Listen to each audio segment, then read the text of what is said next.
Rocket League is one of the hardest games in the world to improve at. And if you're anything, like I was, you probably felt stuck for way longer than you're willing to admit. And it's super easy to think you're making progress when really you're just spinning your wheels, grinding games without any real actual improvement. And truth is, Rocket League only feels confusing until you understand a few key concepts. And once you truly get these down, the game stops feeling random. You start seeing patterns, you start predicting plays instead of reacting to them, and ranking up stops being a struggle and starts becoming inevitable.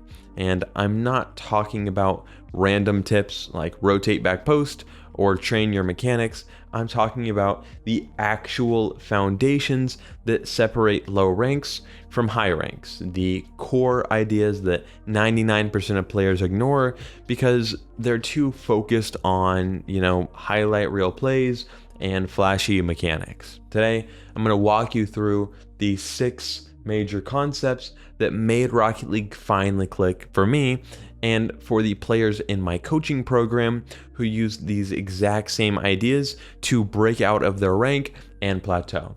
Let's start with the very first concept because without it, nothing I'm going to say in this video matters. Concept number 1, efficiency over speed. When players first try to get better, they focus on speed. They think if they can just move faster, boost harder, flip faster, hit the ball quicker, they'll automatically rank up. But what actually matters isn't speed, it's efficiency. And the best players in the world don't look fast because they're boosting all of the time. They look fast because they're never wasting movement. Every turn, every flip, every boost press, it's all intentional. Nothing is extra, nothing is wasted. And when you're efficient, you automatically become faster without forcing it. When you're inefficient, wide turns, bad recoveries, hesitations, no amount of boosting is going to save you. And if you ever watch pros or even high SSLs, you'll notice how little they actually boost, at least compared to how fast they seem. They aren't holding boost nonstop. They're using short bursts and efficient lines to always be in position, and that is what gives them their speed. If you're grinding and you still feel slow, the solution is never going to be to boost more. It's going to be to clean up your movement paths, minimize extra flips, land your recoveries facing the right direction, and rotation that lets you grab pads naturally without going out of your way. And here's the crazy part. When we fix efficiency for players in our program, they don't just feel faster, they actually beat players to the ball more often, even though they're using less boost overall. And this is because efficiency is speed. Concept number 2, controlled aggression. The second concept that completely flipped Rocket League for me was understanding controlled aggression. At the lower ranks, players either play way too passive, sitting back, letting the opponents do whatever they want, or they play like headless chickens, diving at everything. Both extremes lose games, right? And controlled aggression, this just means that you're constantly threatening the opponent without overextending. You're close enough to punish bad touches, but you're not so close that you can't recover. You're challenging when you have a good read, and you're not just diving in because you got impatient. This is why people say that higher ranked players seem to always be in the right place. And it's not that they're like psychic, it's that they pressure at the right times. And they're always positioned close enough to capitalize when opponents mess up. And if you're too passive, then the opponent gets, free clears, free space, free shots. But if you're too aggressive, it's the opposite. You kind of just leave your team exposed to easy counterattacks. Finding that middle ground or that balance and constantly adjusting based on how your opponents are playing is what actually makes you feel like you're actually controlling the game instead of reacting to it. And one really small exercise that we give our players in my coaching program is learning how to shadow with pressure. Basically, mirroring the opponent's movement just out of challenge range. It forces mistakes and without you overcommitting, and it changes games instantly once you get the hang of it. Concept number 3, vertical space awareness.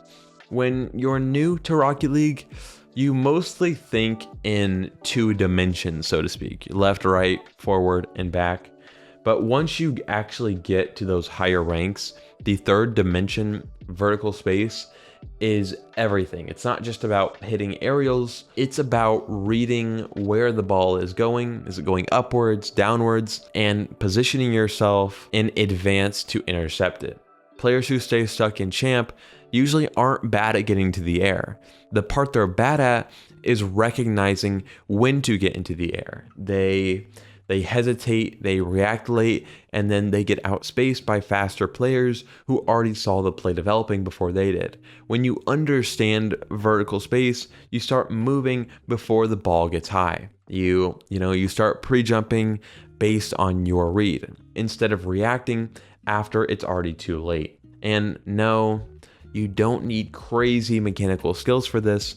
You just need better positioning and better awareness. And whenever we're training our players inside of our coaching program, one of the first things we fix is their camera discipline. This is where if your camera is constantly flipping back and forth, you're missing small cues like how the ball is popping upward or how your opponent is setting up an air dribble. Fix your awareness and suddenly you're meeting the ball at the top of its bounce instead of chasing it after it falls. Concept number 4, managing risk versus reward.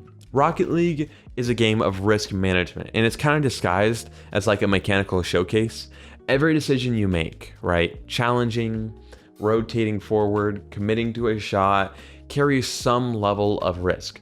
Problem is, most players never consciously think about it. They just act impulsively based on if it feels like I should go. Reality is, high-ranked players think about the risk. If the risk is high, like, committing as last man, when your team isn't stable, they don't go, at least most of the time. If the risk is low, like challenging an awkward opponent who has no boost, they pounce on those opportunities immediately because managing risk isn't about playing scared. It's about choosing when to gamble and when to play safe. Here is the simple mindset shift we drill into the players we coach. Before you push forward, ask yourself, if I miss, are we screwed? If the answer is yes, then you probably shouldn't go. If no, green light. And the players who rank up fastest are really never the players who play perfectly. They're just the ones who manage mistakes better. They limit the times they put on themselves and their teammates into impossible situations. In ranked, you're going to mess up. It's inevitable. Your teammates are going to mess up too. And what separates winners is how small and recoverable those actual mistakes are. And once you really understand the concept, you stop feeling like Rocket League is random. You stop blaming teammates for bad rotations and every other game. And you start seeing your MMR climb steadily every game without needing to pop off mechanically. Concept 5, winning the boost battle at lower ranks. Boost feels like a luxury.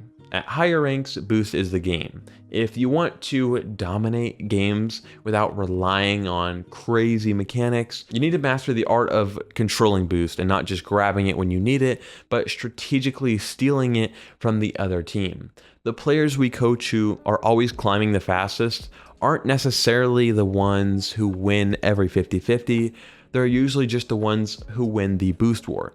Every single time you rotate through the enemy half, you should be grabbing their corner boost or mid boost.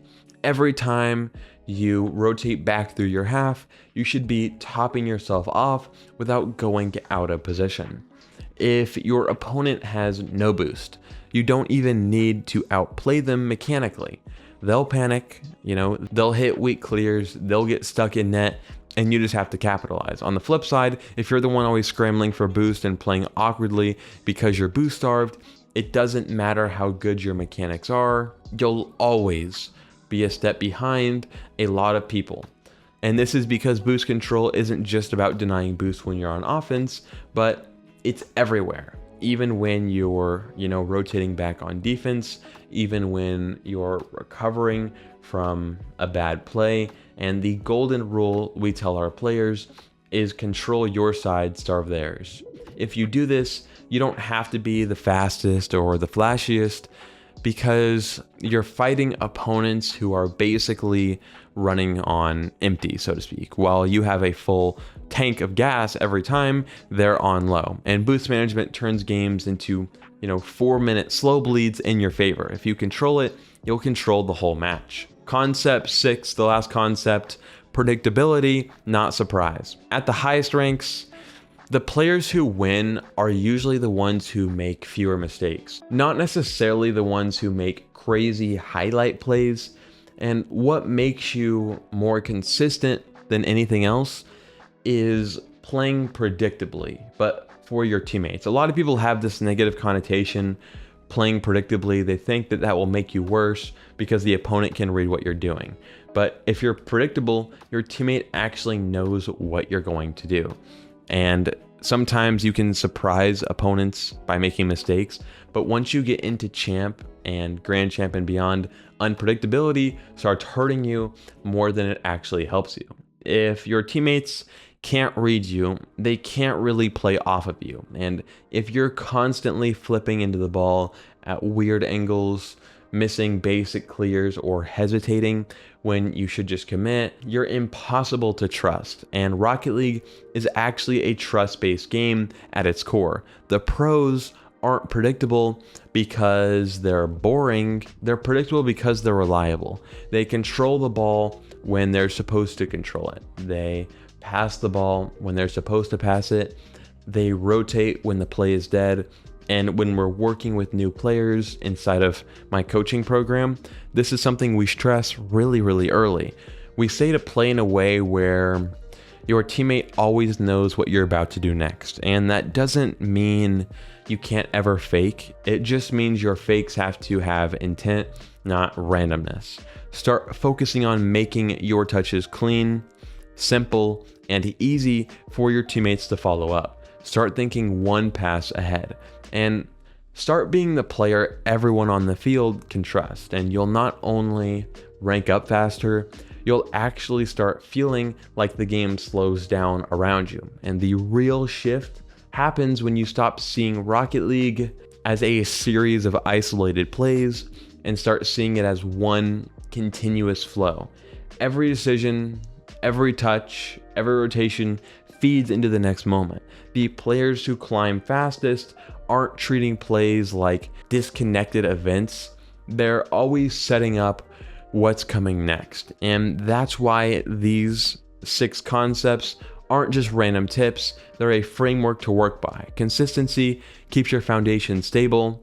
Decision making gives you control over momentum. Spacing keeps your team connected. Boost management gives you the resources to capitalize. Predictability makes the player everyone can build around, and recovery ties it all together so you're never out of the play for long. And when you put it all together, the game actually starts to feel way easier. And you're not scrambling, you're not panicking, and you're not constantly reacting.